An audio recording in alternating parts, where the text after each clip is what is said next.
लोग साइबर ठगी का शिकार हो रहे हैं। कभी फर्जी कॉल, कभी डिजिटल अरेस्ट, कभी निवेश के नाम पर ठगी, तो कभी बैंक खाते खाली। सरकार और पुलिस साइबर अपराधियों पर बड़ा प्रहार करने की तैयारी में है।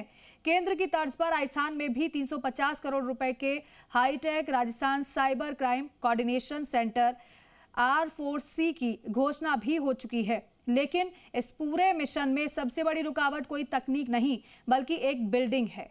ये एक्सक्लूसिव रिपोर्ट देखिए।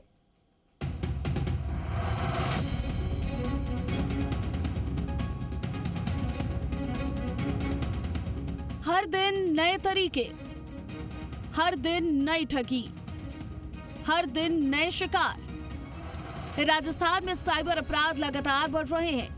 इसी खतरे को देखते हुए सरकार ने Sardar Patel centre for cyber control and war room की घोषणा की थी। इसके बाद केंद्र की तर्ज पर I4C की तरह राजस्थान में भी R4C अर्थात Rajasthan cyber crime coordinator centre की स्थापना करने की घोषणा की गई। इस हाईटेक सेंटर का मकसद था साइबर अपराध पर रियल टाइम निगरानी, डिजिटल ठगी को रोकना, वहीं AI आधारित जांच, जनता को साइबर सुरक्षा के प्रति जागरूक करना। सभी तकनीकी एजेंसियों को एक मंच पर लाना मकसद तय किया गया ताकि जांच बेहतर ढंग से हो पाए। साइबर क्राइम के खिलाफ हाईटेक प्लान, 350 करोड़ रुपए का प्रोजेक्ट, 180 करोड़ की पहली स्वीकृति। Hitech cyber control and war room, AI based analysis, cyber helpline number 1930, digital ecosystem, real time monitoring. लेकिन इतने बड़े प्रोजेक्ट की सबसे बड़ी मुश्किल तकनीक नहीं, बल्कि एक भवन है। पुलिस मुख्यालय के मुताबिक जयपुर में ऐसा कोई सरकारी भवन ढूंढा जा रहा है जहां पूरे सेंटर फॉर साइबर सिक्योरिटी और R4C को संचालित किया जा सके। अभी यही वजह है कि state crime record bureau, cyber crime wing, technical wing, 1930 helpline और कई दूसरी इकाइयां अलग अलग जगहों पर काम कर रही हैं। इस बिखरे सिस्टम की वजह से जांच और समन्वय दोनों प्रभावित हो रहे हैं। इसको लेकर के सरकार के स्तर पे प्रस्ताव जो है वो विचाराधीन है और काफ़ी हद तक इस पे जो प्रिंसिपल एग्रीमेंट है वो हो चुका है कि राजस्थान सरकार की ही कोई बनी हुई बिल्डिंग हमें मिल जाएगी, उसमें फिर हम जो है R4C को हम वहाँ पे संचालित करेंगे। पुलिस अधिकारियों का भी मानना है कि आज साइबर अपराध केवल ऑनलाइन फ्रॉड तक सीमित नहीं रह गया। डिजिटल अरेस्ट, निवेश के नाम पर ठगी, सोशल मीडिया हैकिंग, डेटा चोरी और AI आधारित अपराध लगातार बढ़ रहे हैं। ऐसे में पुलिस मानती है कि अगर सभी एजेंसियां एक ही भवन में होंगी तो कार्रवाई कहीं ज्यादा तेज और प्रभावी होगी।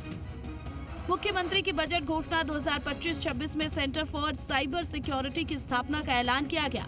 इसके बाद बजट घोषणा 26-27 में I4C की तर्ज पर R4C के गठन की घोषणा की। सरकार ने इसे डिजिटल सुरक्षा का सबसे बड़ा प्रोजेक्ट माना, लेकिन आज तक भवन तय नहीं हो पाया। कैसी होगी R4C में digital lab, memory forensic cell, mobile forensic cell, cloud forensic cell, network forensic cell, malware forensic cell, Mac forensic cell, audio forensic cell, image and video forensic cell, crypto forensic cell, damaged memory forensic cell, advanced mobile forensic cell, online memory forensic facility cell. न सिर्फ investigation और forensics division होंगे, जो कि क्योंकि cyber crime करने के लिए 3 चीज़ें बहुत इंपॉर्टेंट होती हैं। इसमें एक मोबाइल होता है और एक होता है बैंक अकाउंट। तो इनकी एनालिसिस करनी पड़ती है। इनकी एनालिसिस करके हम ये बता सकते हैं कि कौन से ज़िले में कितने म्यूल अकाउंट मौजूद हैं, कितने जो संदिग्ध सिम चल रहे हैं।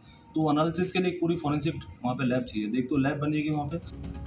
विशेषज्ञ मानते हैं कि अगर सभी तकनीकी इकाइयां एक ही परिसर में हो तो साइबर अपराधों की जांच तेज होगी, डेटा तुरंत साझा होगा, रियल टाइम मॉनिटरिंग होगी और डिजिटल ठगी के मामलों में कार्रवाई की गति कई गुना बढ़ जाएगी। राजस्थान में साइबर अपराधियों के खिलाफ सबसे बड़ा डिजिटल हथियार बनने जा रहा है Rajasthan cyber crime coordination centre. करोड़ों की मंजूरी, तकनीकी तैयारी और डिजिटल प्लान, इतना होने के बावजूद अभी तक इस पूरे मिशन की रफ्तार में बाधा बनी हुई है एक बिल्डिंग। अब देखना यह है, सबकी निगाहें इस बात पर है कि राज्य सरकार कब तक इस पूरे प्रोजेक्ट को धरती पर उतारती है और लोगों को डिजिटल साइबर क्राइम के खिलाफ सुरक्षा कवच कब मिल पाता है। कैमरामैन राहुल के साथ विष्णु शर्मा, जी मीडिया, जयपुर।